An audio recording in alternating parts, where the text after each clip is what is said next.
À vous, diplômés, familles et amis de la communauté de l'Université de Montréal, je vous souhaite la bienvenue aux Grandes Retrouvailles. Ces journées d'activité vous sont consacrées afin que vous puissiez revivre ou découvrir pour la première fois l'extraordinaire ambiance de nos campus universitaires, et ce, que vous soyez sur place ou à l'étranger. J'espère que cette première édition des Grandes Retrouvailles vous fera vivre des moments inoubliables. C'est votre présence qui fait de ce rendez-vous un événement unique et mémorable. Nous vous sommes très reconnaissants d'avoir répondu en si grand nombre à notre invitation. Je vous souhaite de belles rencontres, de belles découvertes et beaucoup de plaisir.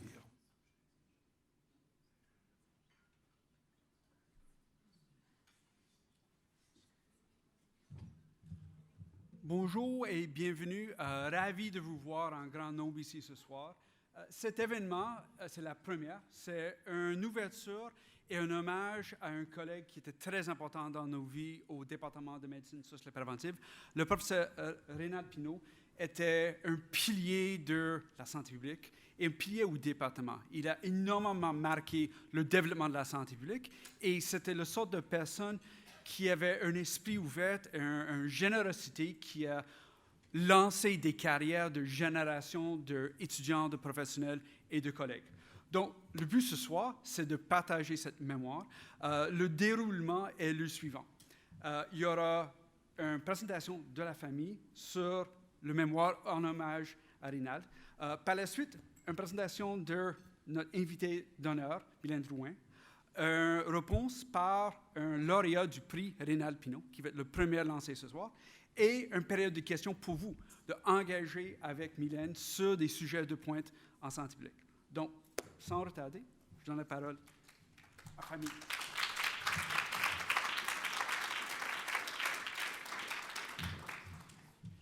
Oui, alors bonsoir tout le monde.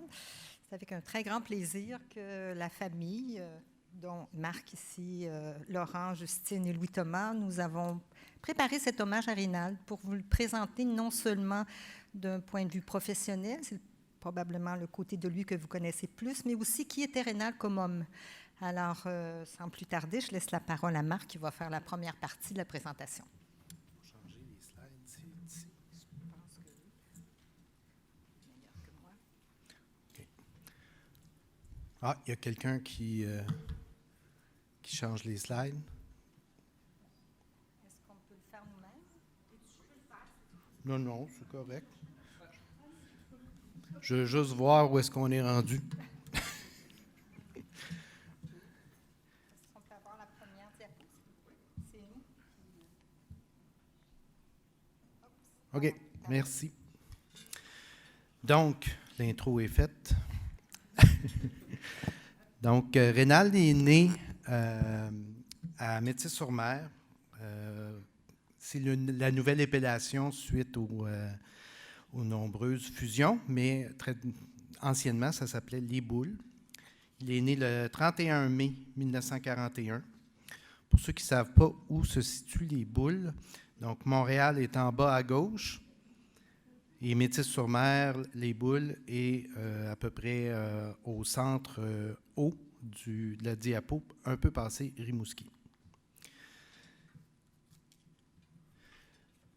Donc, il est le 12e enfant de 13 de ses parents, de mes grands-parents, Thomas Pinault et Marie-Louise Castonguay.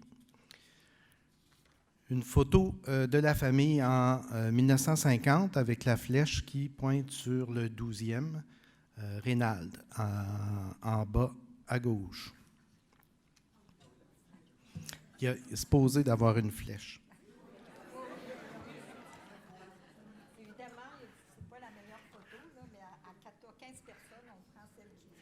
C'est ça. Donc, évidemment, Métis-sur-Mer, on est à la campagne. Donc, quelques photos de lui dans son enfance. Donc, avec le chien Poppy.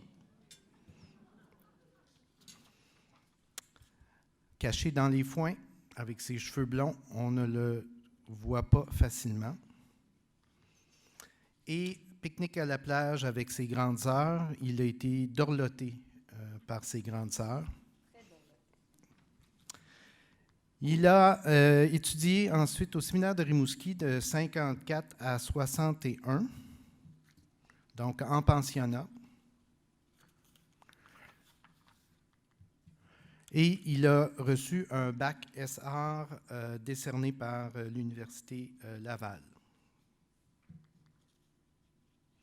Par la suite, il a fait sa médecine à Laval, à l'Université Laval, en 1965, année que je suis arrivé.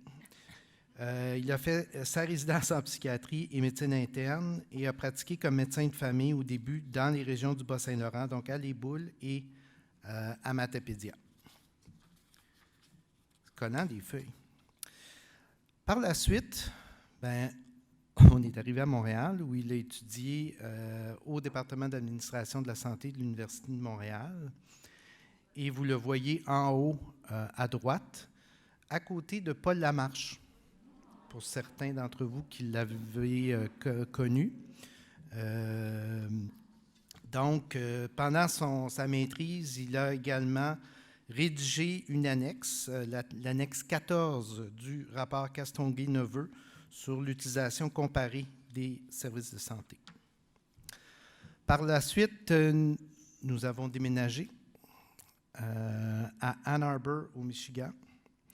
Donc, il a fait son PhD sur le portrait d'utilisation, sur l'utilisation des ressources diagnostiques, donc laboratoire et radiologie, dans la pratique de groupe avec capitation du système de soins intégrés Kaiser Permanente à Portland, en Oregon.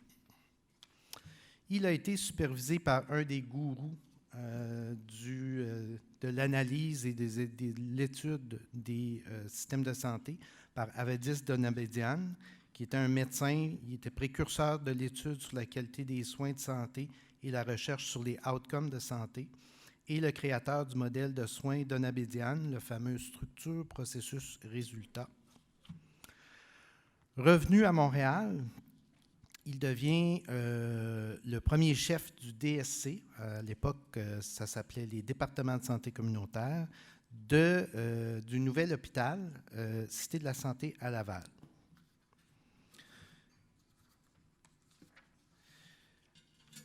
Évidemment, c'était le début, en fait, les premiers balbutiements, je dirais, d'une santé communautaire plus structurée, plus organisée. Et oui, il a lui aussi géré une crise médiatique où il y avait une incidence supposée plus élevée de cancer dans un quartier de Laval. Alors, on le voit ici, je ne pense pas qu'on soit capable de lire, mais ça dit « Le docteur Rénal Pinault, chef du DSC de la Cité de la Santé, se désaltère de la bonne eau de Laval. » Donc, on voit ici très bien l'influence de Rénal sur Horacio Arruda dans la gestion de crise dans les médias. Il était aussi très chic. Il avait un sens de l'habillement très prononcé et il a même été mannequin d'un soir pour une levée de fonds à l'intention de l'hôpital de la Cité de la Santé. Moi, je ne me suis pas aussi bien préparée que Marc, alors j'ai rien, je vais lire mes diapos. Alors, Rénald a passé ses examens de spécialité, il ne voulait pas avoir la clause grand-père, donc il a étudié. Je me souviens, on étudiait ensemble nos examens de spécialité, donc il a eu son certificat de spécialiste en santé communautaire du Collège des médecins du Québec en 81 et était son fellow du Collège royal des médecins et chirurgiens du Canada, donc en médecine communautaire en 1983. Excusez-moi, j'ai de la misère à lire, c'est bas. Alors, pendant sa longue carrière de 30 ans à l'Université de Montréal, Rénal a quand même occupé plusieurs postes de direction, dont la direction du département de médecine sociale et préventive. Elle a été vice-doyen à la santé publique à la faculté de médecine. Elle a été directeur du GRI, le groupe de recherche interdisciplinaire en santé, et directeur adjoint pour le volet santé publique au centre de recherche du CHUB. Il a dirigé de nombreux étudiants, 11 étudiants de doctorat, 26 directions de mémoire de maîtrise et 40 directions de travaux dirigés, plus la supervision de stages, etc. Il a publié plus de 200 articles dans des revues scientifiques et professionnelles en français et en anglais, et il est l'auteur de 2 ouvrages didactiques que vous connaissez sûrement. Donc, le premier, avec la collaboration de Carole Davuluy, qui était une graduée du programme en 1978, la première cohorte, Planification de la santé, concept, stratégie et méthode et stratégie, pardon. Première édition 86, mise à jour en 95 et deuxième édition en 2020, donc juste peu de temps avant qu'il décède, en fait. Et traduit en espagnol en 87. Son dernier ouvrage, Comprendre le système de santé pour mieux le gérer, a été publié en français en 2012, en anglais en 2015 et en portugais en 2016. Ces activités de recherche sont centrées autour de 4 thématiques principales: l'évaluation des modes de soins, l'utilisation des services, la transformation des soins de première ligne et la transformation de la santé publique. Il a reçu plus de 25 millions de dollars en subventions de recherche. Alors, Reynald a été le premier récipiendaire du prix de l'Association des médecins spécialistes en santé communautaire, qui s'appelait maintenant l'Association des médecins en médecine préventive et santé publique, en 89, donc premier récipiendaire de ce prix-là. On le voit ici avec Dr. Roger Cadieux, qui a été aussi un pionnier de la pratique de la santé publique au Québec, étant chef du DSC de Verdun à l'époque, des DSC. Puis, il a été le premier récipiendaire aussi du prix du Réseau de recherche santé des populations en 2006, comme chercheur éminent en santé des populations. Rayonnement, j'aurais pu mettre beaucoup de choses, mais en tout cas, il était quand même professeur invité à Harvard en 87-88 et il a collaboré à diverses actions et missions dans plusieurs pays: la Tunisie, le Maroc, la Grèce, l'Espagne, la France, Madagascar, l'Albanie et la Roumanie. Et il a été consultant pour l'OMS. Alors, il a été nommé professeur émérite en 2003. Et suite, il a pris sa retraite et a continué ses activités de santé publique comme médecin conseil à la DSP de Montréal-Centre et à l'INSPQ pendant 15 ans. On le voit ici avec une partie de son équipe de recherche. Je ne sais pas en quelle année ça a été pris, là, mais il y en a plusieurs d'entre vous qui allez vous reconnaître sur cette photo. Donc, c'est une de ses équipes de recherche à la DSP. Reynald avait 2 passions. Première passion, la musique. C'était un excellent flûtiste. Alors, on le voit ici avec la fille de Paul Lamarche, Roxane, et puis moi au piano.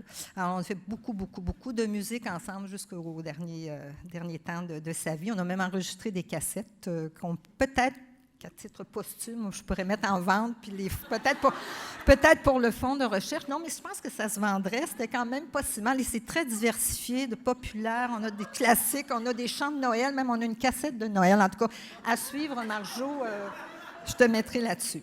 Deuxième passion, bien sûr, le jardinage. Alors, Reynald ayant grandi sur une ferme, son père était le jardinier des Molson. Donc, à Métis-sur-Mer, si vous connaissez le coin, c'est des résidences de gens de Montréal qui vont passer l'été à Métis. Et quand son père m'a donné la ferme à l'aîné, il était jardinier des Molson et Reynald a appris, en fait, cet art-là. Et sa mère, Reynald, avait le plus beau glaïeul du village de Les Boules. Alors, les Anglais allaient acheter des glaïeuls chez Mme Pinault. Alors, on le voit ici, en fait, l'été qui a précédé son décès, dans le jardin qu'on avait à l'île des Sœurs, qui est un magnifique jardin, qui avait tout dessiné puis tout aménagé lui-même. Alors, il est décédé malheureusement l'année dernière, le 21 mars 2021, puis il nous a transmis de belles valeurs à nous, les membres de sa famille, le travail, la famille, la nature, c'est un amoureux de la nature, le respect des autres, l'intégrité et l'égalité. Il a toujours travaillé pour l'égalité en santé. Alors voilà, voici sa famille en 2022. Moi, je me nomme en premier, la plus vieille, Marc, Laurent, Louis-Thomas, qui malheureusement n'est pas ici, et Justine, donc les 2 petits-enfants, Louis-Thomas et Justine. Alors écoutez, ça a été émouvant de préparer ça, mais je suis très, très heureuse et on est tous très heureux d'avoir partagé avec vous aujourd'hui ce qu'était Reynald, d'un point de vue à la fois professionnel, mais surtout personnel. Puis ça vous permet de comprendre à quel point il était accueillant, généreux, toujours à l'écoute, toujours prêt à donner des conseils. Bien, il a grandi, je pense, dans un environnement qui lui a permis d'être ce qu'il a été. Merci beaucoup.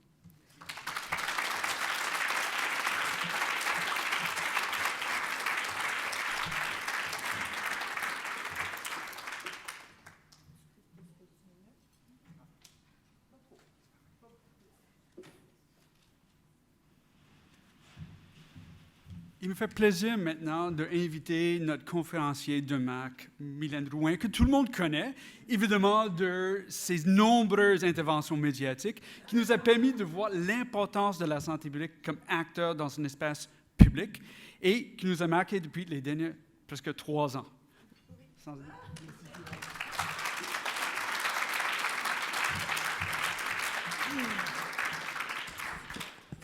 Merci beaucoup. Je me suis mise, comme je disais, en quarantaine des médias là, pour un certain temps parce que je pense que trop d'exposure, c'est comme pas assez même pour la santé de la population. Disons-le comme ça. Mais merci pour l'hommage. C'est vraiment un bel hommage à Rénal. Ça rappelle, et j'ai découvert des choses que je ne connaissais pas sur Rénal. Je vais certainement être de celles qui vont acheter la cassette. Et merci pour l'invitation. Avant de commencer, je pense que pour moi, Rénal, ça a été premièrement un professeur que j'ai découvert sur les bancs d'école, puis aujourd'hui, je revois plein de visages. Là, ça me replonge dans des souvenirs, oui, de collègues que je connaissais depuis, puis que je vois encore, que ça date de moins longtemps, mais quand même, ça me replonge aussi dans dans une époque qui est ma maîtrise et qui, je me rends compte que qui était très marquante. Et j'ai gardé des contacts, oui, de gens qui sont encore au Québec, mais de gens en France, à Madagascar, au Brésil, avec qui j'ai étudié. Et je pense que c'est la richesse aussi de l'ESPUM de nous amener dans des périodes, oui, des connaissances et pour notre pratique de santé publique, mais de nous amener aussi à nous ouvrir sur tout ce qui est la santé mondiale et qui dépasse nos frontières. Là, j'ai complètement bifurqué de mon texte, mais c'est pas grave. Je vais respecter mon 40 minutes, je vous le dis. Donc, pour moi, Rénal, évidemment, un professeur, un mentor, un collègue. Je pense que Rénal s'est investi dans l'enseignement pour nous aider à comprendre le système de santé publique et sa contribution, évidemment, à la performance et au gain de santé des populations qu'on peut faire en ayant un meilleur modèle d'organisation de services. Il a mis à l'avant, évidemment, tout ce qui était la première ligne, les CLSC à une époque, mais là, maintenant, les modèles qui ont évolué de la première ligne, en intégrant toujours cette perspective de responsabilité populationnelle, besoins non comblés, équité d'accès. Donc, en amenant les concepts de santé publique au service de l'administration de la santé. Et ça, pour moi, c'est un legs que je garde.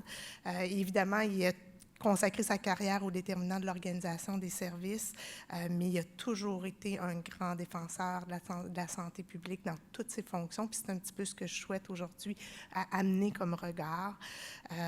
Et pour moi, Rénal incarne la recherche ancrée sur le terrain. C'est sûr que moi, je l'ai recôtoyé comme collègue à la santé publique. Je me rappelle, Richard Lessard m'avait amené comme gestionnaire là, en 2008. Je commençais, ça faisait 4 ans. Puis là, je vois toute la liste, puis là, je vois sur la liste Rénal Pinault. J'étais comme, oh my God! J'étais intimidée. Mais non, Rénal a cette façon de faire et cette générosité qui fait en sorte qu'il nous élève, puis il nous amène à être meilleurs dans ce qu'on a à accomplir à ce moment-là comme médecin, comme chef médical d'un secteur. Donc, il a toujours bien pris soin de sa relève, puis j'en vois plusieurs ici. Je pense qu'on peut le remercier pour ça. Donc, aujourd'hui, je vais vraiment aussi me positionner comme une praticienne de santé publique. Donc, je n'ai pas fait de recherche depuis 2 ans. Je veux juste vous le dire. Fait que je vais vous parler de mon expérience et de ce que je retiens un petit peu de cette pandémie, des leçons apprises, puis de comment, où on doit investir collectivement, ou certaines zones. Le 15 novembre, je vais lancer le rapport de la directrice sur 2 ans de pandémie. Donc, évidemment, je ne dirai pas tout ce soir. Et évidemment, ce sont des réflexions que j'aurais vraiment aimé souhaiter partager à des moments critiques avec Rénal, probablement qui aurait été très éclairant pour orienter certaines de mes recommandations pour le rapport. Alors, le renforcement des fonctions de santé publique, là, je ne vois pas du tout je vais avoir de la folle, mais je ne vois pas le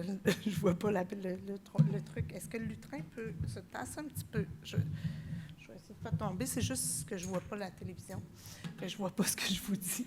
Comme ça. Est-ce que c'est correct comme ça? Parfait. Non, pour une diapo, c'est correct, là, mais pour plusieurs, ça peut devenir... Donc, le titre de ma présentation, c'est évidemment là, revenir à des choses probablement que plusieurs d'entre vous connaissez, les fonctions de santé publique et comment elles sont, 1, indissociables, 2, elles sont centrales à faire d'un système de santé, pas juste le système de santé publique, mais à rendre notre système de santé plus performant et plus résilient. Et je vais prendre évidemment l'exemple de la pandémie pour exposer ce qu'on a pu constater, ce qu'on décriait depuis longtemps sur certaines fonctions sous-investies, mais qui ont été mis en lumière par cette crise de santé publique. Quelques éléments de contexte pour commencer. Évidemment, vous le savez, la pandémie, même si on avait des plans et tout, des plans de mobilisation, l'ampleur, la durée et l'intensité ont fait en sorte que, évidemment, plusieurs facettes du système de santé ont été mises à mal. Ce qui est important de savoir, c'est évidemment quand on se prépare à une crise comme celle-là, les volets de la réponse pandémique pour la mission santé sont multiples. Même si c'est une crise de santé publique, tout ne repose pas évidemment sur la santé publique. On est une des composantes de cette réponse pandémique. Et évidemment, j'aurais pu mettre en jaune le volet communication parce que dans le mandat du directeur, on a aussi un mandat important de communiquer le risque. Par contre, on le voit, cette réponse-là, elle est complexe. Elle interpelle plusieurs acteurs du réseau de la santé, mais aussi évidemment intersectorielle dans la réponse. Et c'est cette coordination-là qui devient aussi importante, mais aussi très complexe dans un contexte comme une grande ville comme Montréal.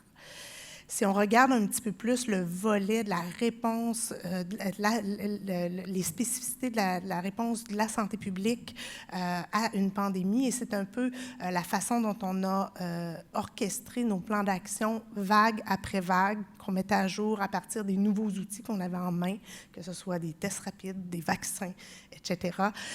Et aussi en fonction de ce que la population était. Comme là, actuellement, on peut comprendre que l'engagement de la population n'est pas tout à fait au même niveau qu'au départ. Donc, évidemment, notre rôle, le gros rôle qu'on a central dans une pandémie, c'est certainement de contrôler la transmission. C'est ça qu'on a le plus vu.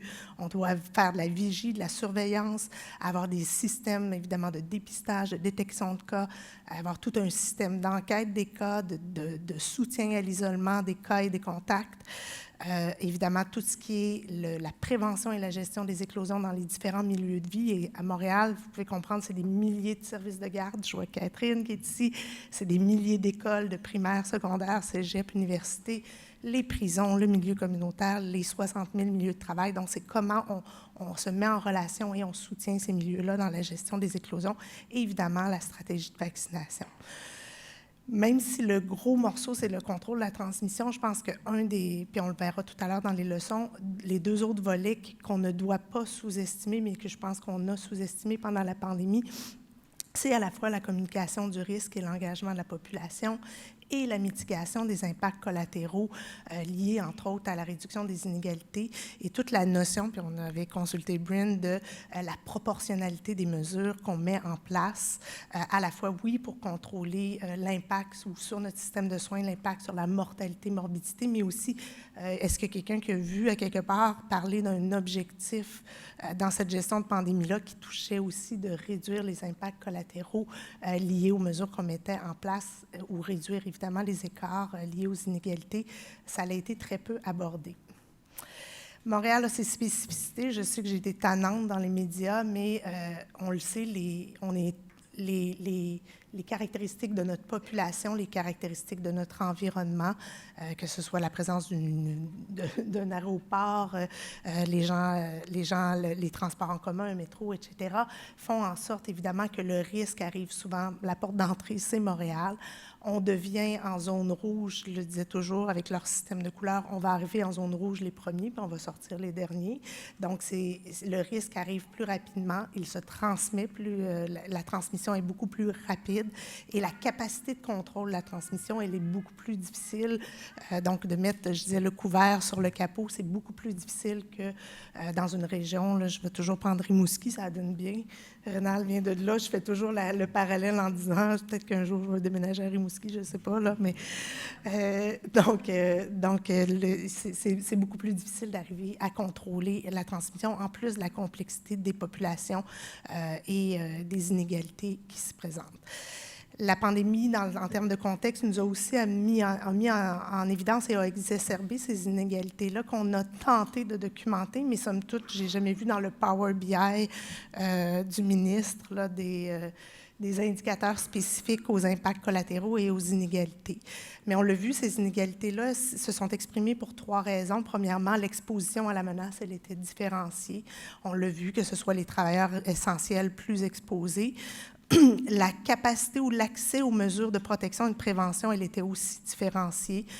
Évidemment, l'accès, on en a parlé à la vaccination, mais la capacité, par exemple, de s'isoler quand tu restes dans un 3,5, l'accès à un congé de maladie qui te fait en sorte que tu vas aller te faire dépister puis que tu vas accepter, évidemment, d'appliquer la consigne de santé publique.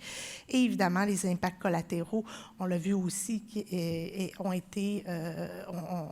y avait des différences significatives, évidemment, liées aux inégalités, donc que ce soit la sécurité alimentaire, la perte de revenus, la capacité des jeunes à passer à un enseignement à distance qui soit de qualité. Tout ça a été, tout ce qui touche le développement de l'enfant aussi, donc tout ça a été mis en évidence et on le voyait juste pour les décès liés à la COVID, là, entre les territoires défavorisés et favorisés, on a presque du simple au triple là, en termes de taux ajustés. Donc, quelques constats, puis je vais revenir parce que le titre de ma présentation, c'est les fonctions de santé publique. Vous allez voir, nos fonctions, vous les connaissez, ils ont été déterminées par l'OMS, sont inscrits dans la loi de santé publique, donc les 3 P, prévention, promotion, protection, mais aussi tout ce qui touche l'analyse des besoins, on peut parler des besoins non comblés aussi, donc la surveillance, la vigie sanitaire, la veille, aller chercher les besoins de la population pour ajuster notre intervention et évidemment tout ce qui soutient en dessous, qui touche la coordination, l'amélioration continue et évidemment la recherche au service de la pratique pour nous amener à innover. On a eu plusieurs constats et bilans à travers la pandémie qui ont été faits à travers des rapports. Madame Savoie, la sous-ministre, est venue nous rencontrer en 2020 parce qu'elle a bien vu qu'à Montréal, ça ne fonctionnait pas et la coordination n'était pas au rendez-vous. Mais aussi le commissaire santé, bien la commissaire qui a fait des rapports qui vont nous amener probablement à une réforme sous peu. On a influencé et nos constats, on a participé à ces exercices-là en espérant évidemment que certaines des leçons apprises vont être retenues.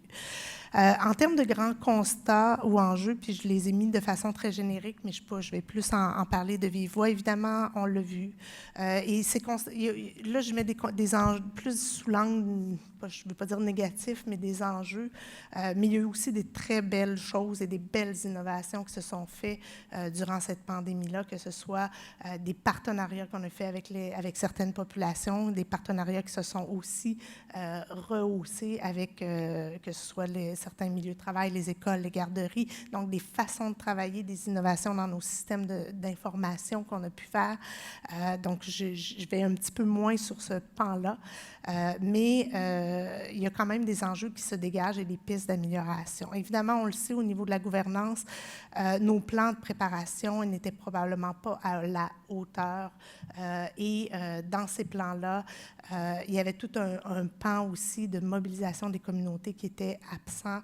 Donc, pour réduire cette perspective-là aussi d'inclure des objectifs de mitigation d'impacts collatéraux, de réduction des inégalités, on doit repenser nos plans de mesures d'urgence en incluant, oui, le contrôle de la menace qui est face à nous, mais aussi en intégrant aussi d'autres dimensions des impacts collatéraux liés à ces grandes mesures d'urgence. Tout le volet de revoir aussi la coordination complexe. Donc, on l'a vu, la coordination n'était pas au rendez-vous en termes de première vague. On s'est ajusté rapidement, mais c'était quand même un constat majeur qui nous a amené, par contre, dans les vagues subséquentes à être beaucoup mieux cohérent, rodé, coordonné comme réseau montréalais et même, je dirais que des fois, on avait comme une force de frappe qui était plus grande, qui pouvait être déstabilisante là, pour certaines autorités, mais clairement, on l'a vu que si on est ensemble et qu'on a des modalités de coordination solides, on peut être beaucoup plus agile dans notre réponse et beaucoup plus rapide. Il y a toute la tension entre la latitude régionale et l'harmonisation des pratiques et les décisions qui se prennent souvent à un autre palier. Il faut qu'on réfléchisse dans des contextes, et surtout dans une grande métropole comme Montréal, dans des contextes d'urgence, on est beaucoup dans une approche de commandement top-down, puis c'est normal. La décision, ça, c'est des décisions gouvernementales qui sont appuyées par des recommandations de santé publique, mais qui ne sont pas, je dirais, uniquement, c'est pas le seul critère qui amène ces décisions-là. Par contre, ces décisions-là, si on n'a pas une latitude régionale, il y a une agilité qui n'est pas là pour faire une lecture de la situation épidémiologique et réagir très rapidement. Puis tout à l'heure, l'exemple que je vais apporter sur la vaccination va bien démontrer une latitude qu'on a prise, disons, mais qui a porté fruit. Au niveau du contrôle de la menace, on l'a vu, les ressources de santé publique étaient insuffisantes, surtout dans une métropole comme la nôtre, pour arriver à répondre à un grand volume d'activités en si peu de temps. On l'a vu aussi, les expertises de pointe n'étaient pas au rendez-vous. Les épidémiologistes, analystes, là, je vois Michel qui est là, donc on s'est rendu compte qu'on a besoin de se mailler même en amont avec le milieu universitaire pour aller chercher et mobiliser ces forces de frappe-là qu'on ne peut pas se permettre d'avoir pour toutes les expertises de pointe là, dans nos organisations, mais qu'on doit être capable de mobiliser rapidement en contexte d'urgence. Nos systèmes d'information, même si on a eu des belles avancées, restent encore à améliorer, et surtout comment on rend l'information plus accessible aussi. On a souvent parlé à la recherche pour nous permettre de générer des connaissances rapidement en soutien à la décision.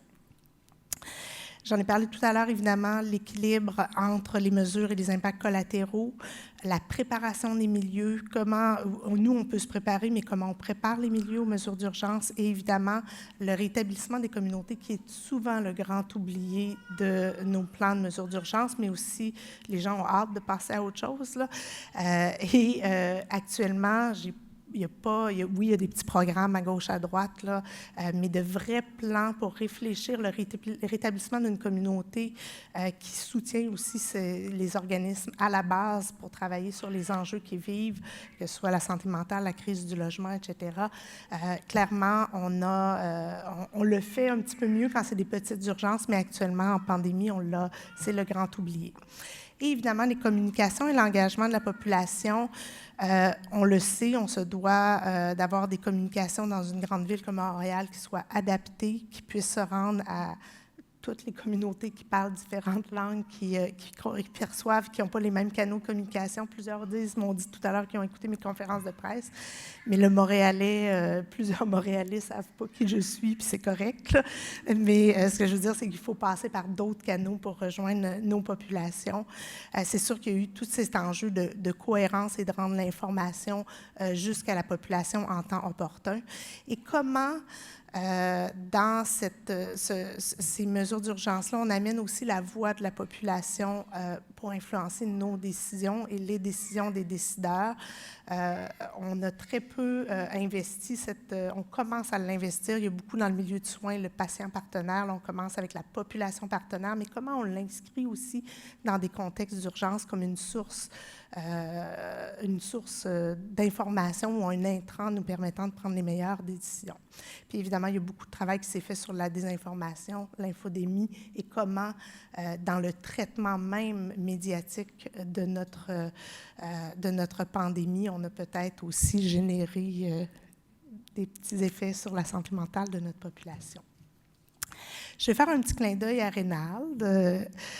Et c'est Roxane qui me l'a donné. Alors, je dis toujours, c'est l'acétate qu'il y avait dans son cours, l'acétate.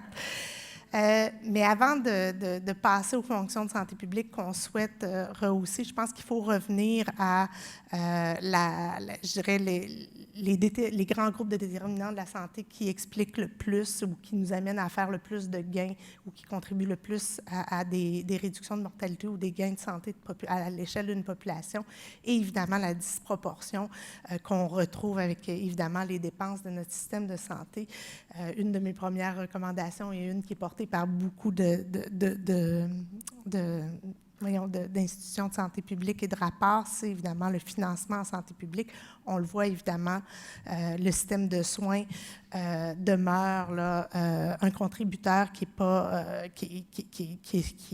est présent, mais surtout une très grande dépense là, pour le système de santé, et les nouvelles études aussi qui ont été, suite à l'acétate de Rénal, qui ont été faites en ce sens-là, restent avec des parts attribuables autour de 15 à 25 %. Donc, il faut garder ça en tête. Et la santé publique, on est un petit peu, je dirais, là, je ne veux pas dire qu'on est au-dessus, là, mais on est à mi-chemin, ou du moins on influence et on interagit à la fois, oui, avec le système de santé, mais évidemment avec toute cette perspective des acteurs intersectoriels qui nous amènent à travailler sur les autres déterminants de la santé dans les milieux de vie, les environnements. Je n'ai pas besoin de faire un cours, je pense que vous le connaissez tous, ce cours-là.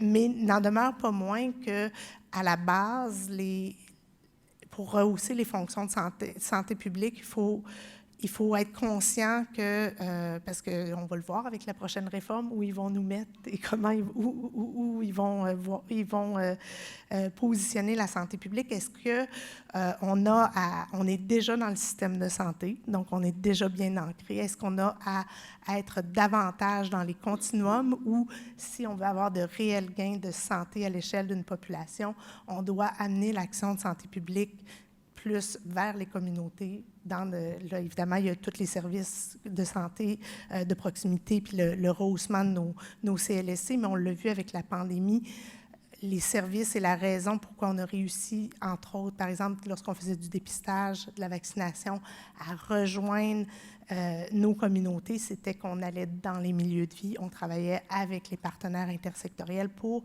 faire en sorte que ces services préventifs-là, mais aussi que les consignes se déploient à l'intérieur des milieux de vie. Et on le voit, là, notre offre de services touche de loin, pas uniquement le service de santé. Donc, lorsqu'on arrive, le premier message que je souhaitais amener, c'est que il faut garder en tête que l'action sur les déterminants de la santé, qu'on connaît tous à tous les niveaux, que ce soit individuel, dans les milieux de vie, dans les systèmes ou au niveau des politiques publiques, si on veut bien agir à toutes ces dimensions-là, l'indissociabilité des fonctions de santé publique, elle est nécessaire. Il faut consolider un système de santé publique qui est capable de travailler en même temps à faire de la surveillance, de la vigie, de la promotion, de la protection, de la prévention. Il ne faut surtout pas dire, OK, la prévention clinique, on va le donner à Joe Blow, puis la promotion à Ginette, etc. On se doit d'arriver, de maintenir un système qui consolide cette perspective-là, intégrer des fonctions de santé publique autour de déterminants aussi complexes, là, je vois Catherine, que le développement de l'enfant, où on a des politiques publiques à influencer, on a des services préventifs à mettre. On a évidemment, là maintenant, à l'équipe jeunesse, une équipe de protection auprès des tout-petits et des enfants qui va travailler sur les menaces à la santé qui touchent les enfants. Et évidemment, on a à mettre des grandes enquêtes populationnelles, des systèmes de vigie qui vont nous permettre de détecter les problématiques émergentes de développement de l'enfant. Et évidemment, la recherche avec vous pour nous aider à mieux comprendre. Et je pense que c'est quand même un message qu'on doit porter parce que on l'entend, on a été très bon en vaccination, en mettant des grands centres, puis en dissociant les opérations de la santé publique, mais je pense qu'on a à défendre cette indissociabilité des fonctions. Et pour bien faire vivre ces fonctions de santé publique, bien, il y a des conditions, et je pense que là, la réforme, on verra comment on y répond, comment elle peut nous créer des opportunités pour être encore plus forts. Comment nos lois, comment nos instruments peuvent nous aider à être encore plus performants dans notre capacité de réaliser ces fonctions de santé publique-là.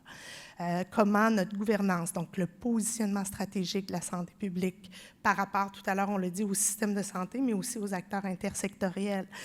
Comment la clarification de certains rôles pour lesquels c'est pas trop clair qui est imputable de tout ça, va nous permettre d'être encore plus solide comme système de santé publique. Évidemment, la question du financement, elle est cruciale, puis on en entend souvent parler, évidemment, la proportion du budget alloué à la santé publique, mais moi, quand je parle du financement, c'est aussi quand on parle de la politique gouvernementale en prévention en santé, est-ce qu'on donne suffisamment d'argent aux partenaires intersectoriels pour qu'ils soient au rendez-vous quand on leur demande après ça de travailler avec nous pour améliorer des environnements, réduire des risques à la santé? Il faut réinvestir aussi dans une politique intersectorielle pour leur donner des leviers. Je prends toujours l'exemple du MAPAC qui a mis la santé dans sa mission première. Je me dis, bon, si tous les ministères travaillaient de cette façon-là et investissaient avec une perspective de santé, ça pourrait aussi nous aider à travailler ce volet. Et évidemment, la main-d'œuvre, j'en ai parlé, à la fois la multidisciplinarité, mais aussi certaines expertises de pointe à aller chercher. Il y a des zones à investir pour lesquelles, donc on va le voir, dans les conditions, on verra ce que la réforme va nous permettre. Moi, j'ose espérer qu'on va aller chercher des capacités et des conditions plus favorables à notre capacité d'exercer ces fonctions de santé publique dans un système de santé publique fort. Entre-temps, on a quand même des zones à investir pour rehausser ces fonctions-là, sur lesquelles on a un petit peu plus de levier et sur lesquelles, nous, en tout cas, régionalement, on va travailler. On s'est rendu compte en contexte d'urgence qu'on doit rehausser nos capacités d'enquête à l'échelle locale pour faire des analyses de besoins rapides, être capable de mesurer les impacts collatéraux. On n'a pas de système de surveillance des impacts collatéraux actuellement. Donc, comment on s'assure de développer cette capacité-là et cibler les indicateurs pour les prochaines crises qu'on va vouloir mesurer en lien avec nos jeunes, en lien avec différentes dimensions des impacts collatéraux. Développer déjà des plateformes pour partager l'accès aux données, pour permettre à la fois à la recherche de pouvoir l'utiliser, mais aussi permettre aux gens sur le terrain rapidement d'ajuster leurs interventions. On a besoin évidemment, pour la vigie-protection, des systèmes d'information plus performants, plus interopérables, qui vont nous permettre à la fois de traiter, de voir venir évidemment les menaces, donc la vigie, mais aussi de traiter un grand volume d'informations pour nous aider à comprendre les chaînes de transmission, à être capable d'agir rapidement sur ces chaînes-là, surtout dans une métropole comme Montréal. Évidemment, je l'ai dit, des plans d'action, des plans de mesures d'urgence plus détaillés, construits avec les partenaires, incluant une perspective de mitigation des impacts collatéraux, d'inégalités sociales de santé, pour nous permettre évidemment d'intégrer cette perspective beaucoup plus large. La prévention clinique, je pense qu'on a besoin de maintenir cette proximité et de renforcer cette première ligne que Rénal a souvent défendue. Il a souvent parlé des CLSC, mais on l'a vu pendant la pandémie. On a les gens, il y a beaucoup de gens qui sont désaffiliés du système de santé. Il faut amener les services à eux et non pas l'inverse. Et réduire ces barrières d'accès qu'on a pu comprendre et mieux comprendre à travers une crise. Et évidemment, au niveau de la promotion, on le voit, là, je pense qu'il faut investir sur les politiques publiques liées aux inégalités, investir dans le rétablissement des communautés, que ce ne soit pas top-down, mais vraiment bottom-up, ce rétablissement-là. Donc, on connaît ce qui peut être fait à l'échelle des communautés en termes de résilience et de reconstruction. Et développer des mécanismes de participation citoyenne qui sont plus formels, bien, pas formels dans le sens, mais qui nous permettent là, en continu d'aller chercher le pouls de la population et de les amener à participer à la gouvernance en santé publique. Et évidemment, il y a des zones clairement à investir liées aux impacts collatéraux. Dans une grande ville comme Montréal, bien évidemment, la santé mentale, on l'a vu, on a été plus touchés, puis les études de Mélissa Gelléreux l'ont bien montré en termes d'impact sur la santé mentale des Montréalais, qui était beaucoup pire que ce qu'on a retrouvé dans les autres régions. La crise du logement, la violence urbaine, qui est clairement, entre autres, une conséquence là, de cette pandémie, la crise des opioïdes et évidemment la lutte au changement climatique. Je fais juste un petit clin d'œil à une stratégie de vaccination. Pourquoi je vous le présente? C'est sûr que, comme je l'ai dit, la vaccination, on en a parlé. C'est un grand succès là, de la pandémie en termes en tout cas du moins pour les 3 premières doses. Là, je sais qu'on a des doses de rappel et c'est un petit peu plus difficile actuellement. Mais c'est quand même un grand succès, cette vaccination-là, en termes de stratégie et de couverture vaccinale qu'on a eue à travers les quartiers, à travers les groupes de la population.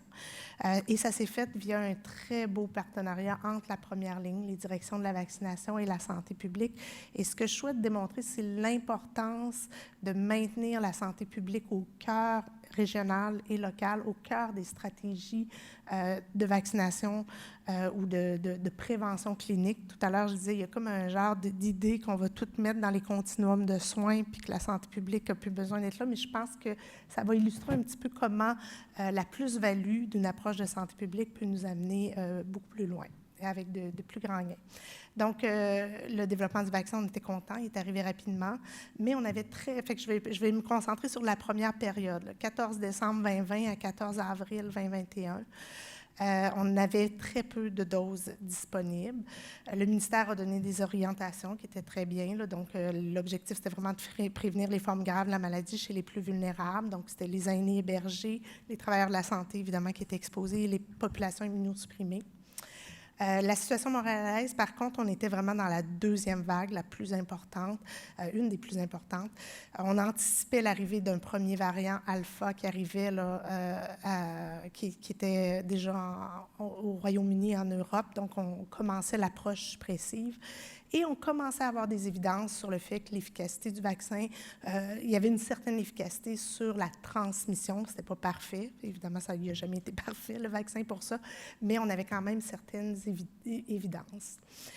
Donc, en plus, et là, c'est là que ça exprime toute la latitude régionale et l'importance de maintenir quand même une perspective et une lecture épidémiologique régionale. On a décidé, en plus des objectifs du ministère, d'ajouter 3 objectifs dans la région de Montréal. Le premier, c'était, dès le départ, notre stratégie, c'était de réduire les inégalités sociales de santé, donc de s'assurer qu'on réfléchisse les modèles d'organisation de services et de prestations du vaccin qui allaient nous permettre de réduire ces écarts-là dès le départ, pas après, dès le départ. Donc, comme là, c'était CHSLD, RPA, nous, on a exigé d'ajouter les HLM, les OBNL d'habitation aînés, en se disant un RPA, c'est un condo de riches aînés. Pourquoi qu'on n'est pas capable de vacciner aussi?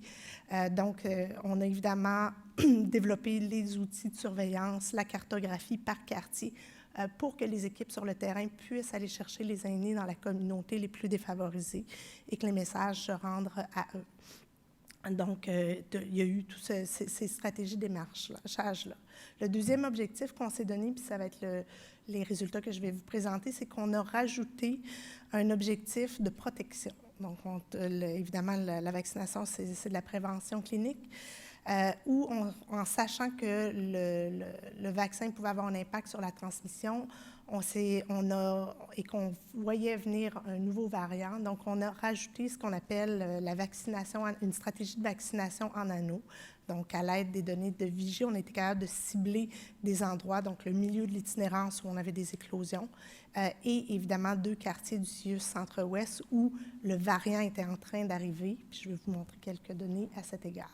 Et le troisième élément, c'est qu'on a demandé de faire réviser les critères d'allocation, donc des ressources, le ressource qui était le vaccin, pour à la fois reconnaître le fait que Montréal, même si on est 25 %, on avait 36 % des travailleurs de la santé. Il y avait des gens, je ne prenais pas Rimouski, là, mais dans certaines régions, le cuisinier, le gars qui pliait le linge à buanderie avait déjà eu son vaccin et nous, on avait des gens sur des étages qui étaient en contact avec des patients qui n'étaient pas encore vaccinés parce qu'on n'avait pas suffisamment de doses. Donc, on a pu faire reconnaître ce volet-là.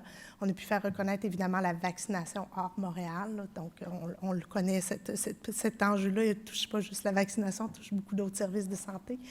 Et aussi faire reconnaître le niveau de risque. Donc, une personne aînée, même si le critère, c'est de vacciner les 80 ans et plus, l'exposition au risque était beaucoup plus importante à Montréal que dans certaines régions du Québec. Donc, on a réussi à faire devancer, évidemment, et rehausser le nombre de doses pour être capable de protéger et obtenir plus de gains, évidemment, de protection de la population. Le projet de démonstration, c'était juste pour vous démontrer, donc à partir de nos données épidémiologiques de Vigie, on voit les 2 quartiers là, en rouge à gauche, là, qui étaient vraiment les 2 quartiers pour lesquels on avait le nouveau variant qui arrivait. Et le projet, donc j'avais très peu, au départ, le projet de démonstration, on voulait vacciner toute la population adulte de ces quartiers-là pour couper les chaînes de transmission, ce qui était refusé. Donc, j'avais comme gardé un petit 10 % de doses là, qui nous permettait d'orienter. Donc, avec seulement un petit peu moins que 20 000 doses, on a fait ce projet-là et comme on avait des données de vigie qui nous permettaient de comprendre qu'actuellement, la transmission, elle était beaucoup dans les écoles et les services de garde, donc les enfants et les familles, les parents de ces enfants-là. On a donc ciblé la vaccination des adultes ou des parents de l'ensemble des enfants de ces deux territoires-là. Donc, on voit évidemment là, le groupe, oui, ça ne sera pas très long, j'ai presque fini.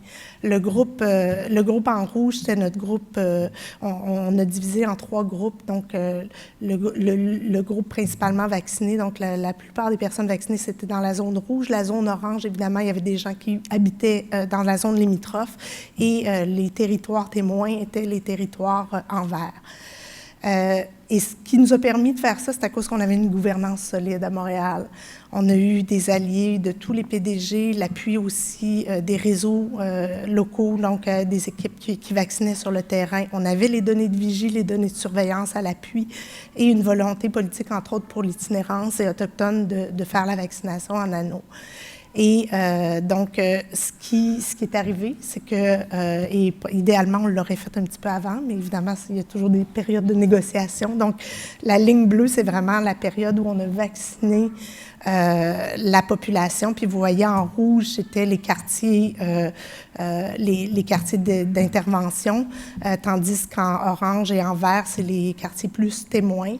Et 2 semaines après, dans le fond, la vaccination, on a vu clairement un retour à une transmission et à un taux de cas, une incidence de cas plutôt, autant de variants que des cas COVID qui étaient revenus au même niveau que les groupes les groupes témoins. Donc, on a vu vraiment une diminution qui était statistiquement significative de l'incidence et qui nous amène à croire qu'on a probablement eu un effet populationnel. Et on le savait, on l'avait vu avec les autres vagues, là, le virus rentrait souvent dans un quartier, se transmettait dans les familles, allait dans les milieux de travail et après, évidemment, de par les travailleurs essentiels, touchait des quartiers beaucoup plus défavorisés où on avait évidemment des conditions plus difficiles pour amener le contrôle de la transmission. Donc, pour nous, ce n'est pas le seul facteur, mais c'est un facteur qui a contribué au fait que Montréal a évité la 3e vague.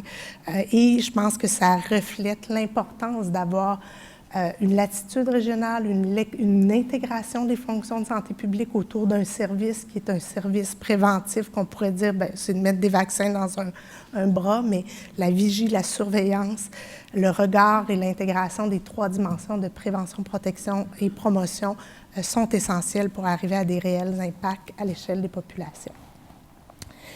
Donc, en conclusion, évidemment, je pense qu'on a l'importance de renforcer les fonctions de santé publique pour une action, je dirais, intégrée sur des enjeux complexes touchant les déterminants de la santé est essentielle. Je pense que l'indissociabilité des fonctions, pour moi, est quelque chose qu'on doit préserver, peu importe là, et qu'on doit consolider, au contraire, en rajoutant des capacités. Et je pense qu'on doit amener aussi à regarder où la santé publique doit se positionner, où les systèmes de santé publique doivent se positionner pour être capables de bien jouer leur rôle, à la fois avec le système de santé, mais aussi au niveau avec les partenaires intersectoriels. Et comment, oui, on donne des leviers à la santé publique, mais aussi à ces acteurs-là pour qu'ils soient capables d'intégrer davantage de prévention et de promotion. Et je vais laisser le mot de la fin à Rénald. J'ai une petite vidéo parce que je pense que Rénald, juste avant de mettre la vidéo, pour moi, Rénald, c'est une personne, tu l'as dit, Lise, d'une immense générosité. La vidéo que j'ai trouvée, il s'est toujours entouré de jeunes, il a toujours cru à la relève. Et c'est une vidéo qui a été faite par, puis là, Catherine, tu es là, par les jeunes médecins pour la santé publique, suite à la réforme. Puis je trouve que c'était un beau mot de la fin parce que son message est simple, mais il dit ce qu'il a à dire. Rénal, quand il y a quelque chose à dire, il le dit. Mais en même temps, il s'est prêté au jeu bien, pas au jeu, c'était pas un jeu, mais il s'est prêté à l'exercice d'accompagner des jeunes qui étaient dans une démarche d'influence et de vouloir amener certains messages à la population. Puis moi, je trouve que ça reflète entièrement. Donc, je vous laisse sur les mots de Rénal.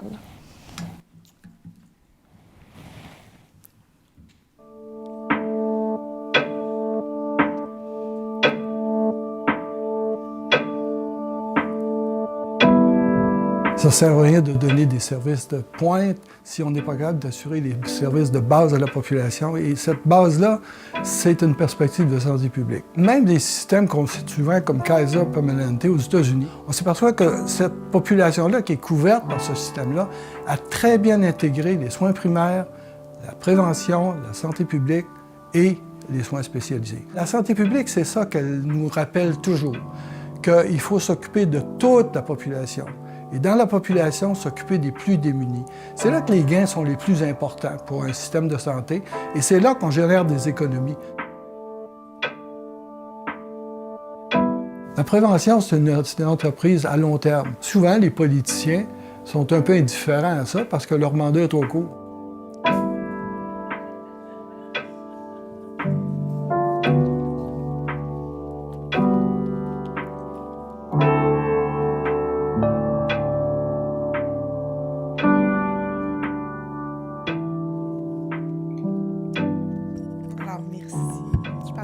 Encore le faire circuler, la vidéo, puis il serait d'actualité. Dans l'histoire, c'est avant tout par la lutte contre les épidémies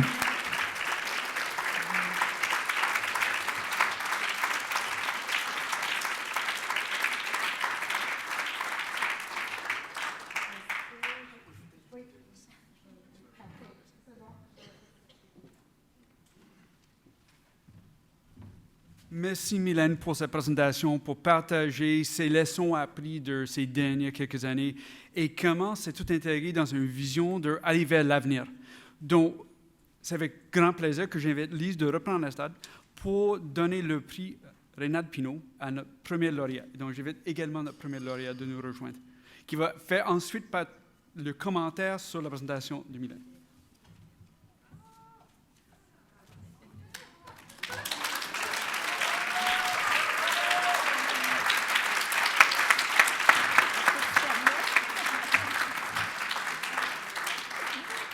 Félicitations, Muriel. Muriel, elle a suivi mon cours d'épidémiologie, alors je me souviens très bien d'elle. Écoutez, l'excellence de son parcours académique, l'originalité de son travail de recherche, les thématiques sur lesquelles il travaille, entre autres, les inégalités de santé, l'accessibilité aux soins. Ta thèse portait sur les personnes handicapées, a fait en sorte que le jury a considéré que l'ensemble, en fait, de son dossier lui méritait le premier prix, la première fois que le prix Rénal Pinault sera décerné, compte tenu du fait aussi que ses intérêts de recherche sont vraiment dans l'héritage de ce que Rénal a voulu transmettre. Alors, félicitations Muriel, et ça me fait un immense plaisir de t'offrir ce prix aujourd'hui.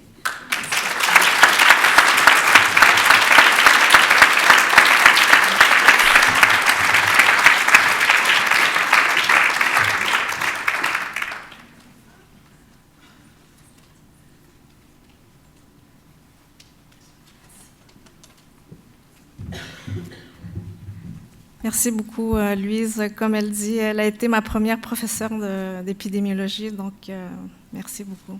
Alors, je remercie profondément toute la famille Pinault et le comité de sélection pour ce prix inaugural en l'honneur et aussi à la mémoire de Dr Pinault, qui a été et qui est un visionnaire, un pionnier en santé publique au Québec et à l'international. Et c'est aussi avec beaucoup de fierté et d'honneur que je vais commenter pendant les quelques petites minutes l'excellente présentation de Dr Drouin. Et je voudrais souligner que c'est la première femme à occuper avec brio ce poste de direction à la DRSP de Montréal. Donc ça, c'est important de le souligner.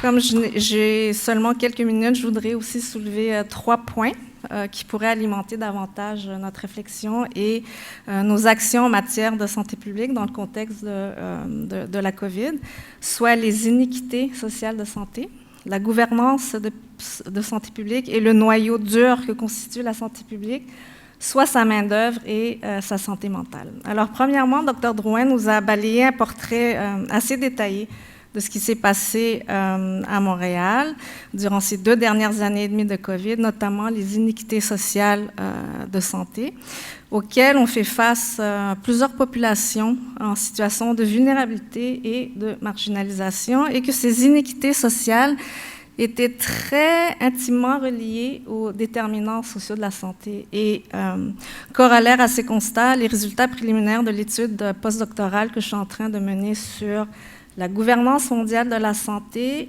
et les priorités de recherche en santé populationnelle au Canada dans un contexte de COVID-19 montrent que bien que l'équité soit mentionnée comme très, très importante par tous les répondants à l'étude, que l'équité ne se traduit pas nécessairement par des priorités en matière de santé des populations qui réduisent effectivement les iniquités au sein des groupes durant la COVID. Pire, comme l'a mentionné Dr. Drouin, plusieurs iniquités sociales de santé existantes au sein de groupes en situation de vulnérabilité ont été accentuées durant la COVID à la suite de la prise de décision, de plusieurs prises de décision pour contrôler la pandémie. Donc, de nouvelles façons d'opérationnaliser les mesures fondées sur l'équité ont été recommandées par les différents répondants à l'étude. Par exemple, de systématiquement présenter des données probantes en matière d'équité à toutes les instances décisionnaires et comment différents groupes, comme les personnes qui ont des emplois précaires, les personnes âgées, les femmes, les personnes en situation d'itinérance, personnes handicapées, les jeunes, etc., peuvent être affectées de manière différente lors des étapes de prise de décision budgétaire vis-à-vis une approche politique ou une décision structurante proposée. Ou encore de se donner les moyens financiers et humains de mettre systématiquement en place des évaluations d'impact en matière d'équité en santé et d'en faire le suivi. Certes, ce n'est pas une nouvelle recommandation, mais qui revêt toute sa pertinence en période de crise sanitaire et même après. Deuxièmement, en matière de gouvernance de la santé publique, un nouveau rapport sous l'égide d'Erika Di Ruggiero, intitulé « Gouverner pour la santé du public, options de gouvernance pour un système de santé publique renforcé et renouvelé au Canada », et dans lequel une analyse du cas québécois, pilotée par Clara Champagne, Jean-Louis Denis et Emmanuel Arpin, nous dévoile des zones de vulnérabilité très complémentaires à ce qui a été soulevé par Dr. Drouin, soit un financement très inadéquat de la santé publique. Je ne vous apprends rien. Donc, par exemple, pour une meilleure surveillance et un suivi épidémiologique et une préparation aux situations d'urgence au regard des ressources humaines en place. Un recentrage sur les services de protection de la santé au détriment d'autres fonctions de la santé publique. La médicalisation des soins primaires et l'affaiblissement des centres de santé communautaire qui étaient plus fixés axés sur la prévention, la promotion de la santé et l'action communautaire. Il y a également le manque de lien entre les décideurs du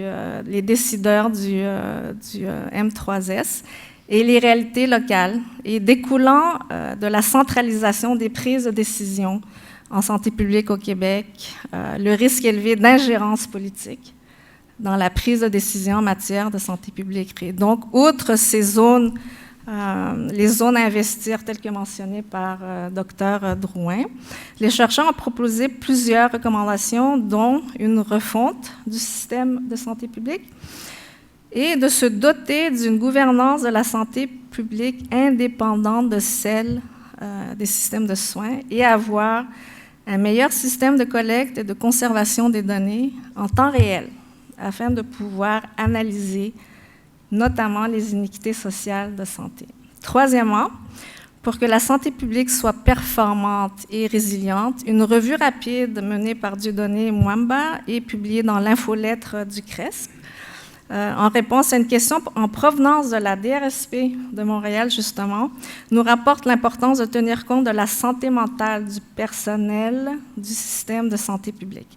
La pandémie de la COVID-19 a été une source de troubles psychologiques, allant de l'anxiété jusqu'à des expériences de désordre similaires liés à un stress post-traumatique.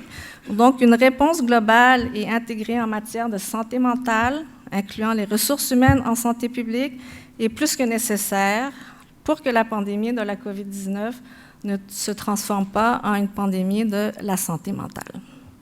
Alors, pour conclure, je voudrais nous laisser avec 3 questions en guise de réflexion. Alors, la première, le renforcement des fonctions de la santé publique est primordial et même une question de survie au détour de ce qu'on a pu vivre et ce qu'on est en train aussi encore de vivre. Donc, au-delà de cet impératif, quelle est la place qu'on donnera concrètement à la réalisation de la réduction des inéquités sociales de santé au sein des populations?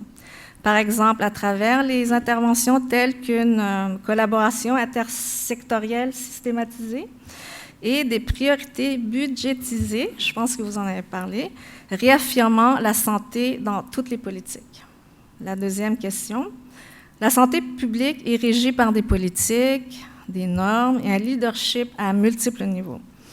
Concernant la gouvernance de la santé publique, quelle est son interrelation face au renforcement des fonctions essentielles de la santé publique afin que notre système de santé publique ne soit pas seulement résilient et performant, mais équitable et inclusif de sa population dans toute sa diversité. Et enfin, pour atteindre un positionnement stratégique et nécessaire de la santé publique, allons-nous nous donner les ressources, tant techniques, humaines, budgétaires et en matière de recherche pour avoir à disposition des données probantes, par exemple sur la gouvernance de la santé publique, les plus pertinentes pour que nous puissions réaliser une santé publique qui est justement résiliente, performante, équitable et inclusive. Je vous remercie.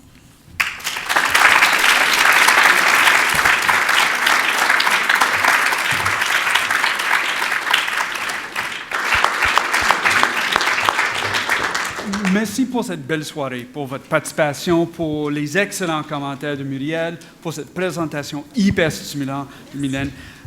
Pour clore, je voulais soulever quelques points. Le premier, c'est cet événement, c'est le début d'un projet de créer un fonds Rénal-Pinault. Donc, je vous encourage fortement d'aller sur le site web de l'ESPOM ou l'Université de Montréal et faire un don.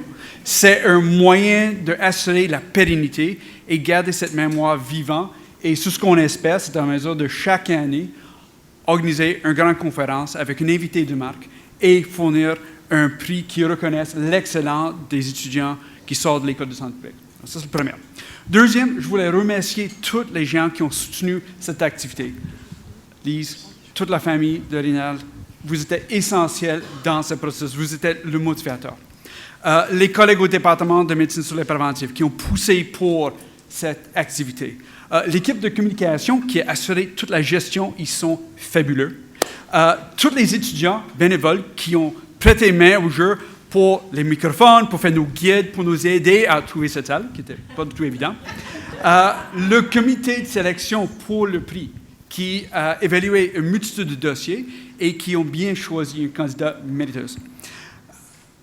Ça, c'est le remerciement pour l'événement. Maintenant, on est dans un contexte de grande retrouvaille. Donc, c'est aussi important de reconnaître cette première activité à l'Université de Montréal. Je vous invite de regarder samedi soir à 19h30 au campus 1000 de l'Université de Montréal, l'artiste Pierre Lapointe qui va être accompagné par un orchestre de la faculté de musique. Donc, il y a des activités intéressantes qui viennent. L'École de santé publique et l'Université de Montréal et l'équipe de la grande retrouvaille remercient TD Assurance, qui est un des commanditaires présentateurs, et souligne l'apport de nombreux collaborateurs internes et externes de ces événements. Encore, dans mon nom personnellement, je vous remercie pour votre engagement, pour cette participation. Événement super. Merci beaucoup.